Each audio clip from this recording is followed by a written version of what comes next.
Hello guys! For today's video ay gagawa ho ako ng burong hipon.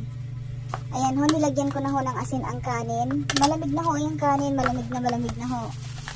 Ayan. Ayan, kumuha na ho ako ng plastic para mas madali hong haluin ang hipon. Ilagay ho ang hipon.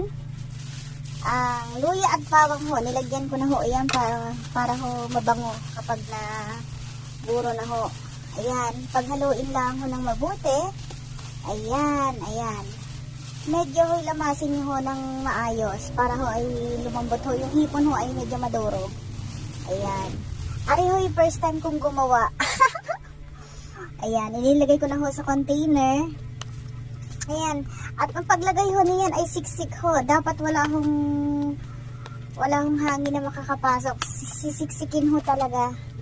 Ayan, ayan. At ari ho, hihintayin ho lamang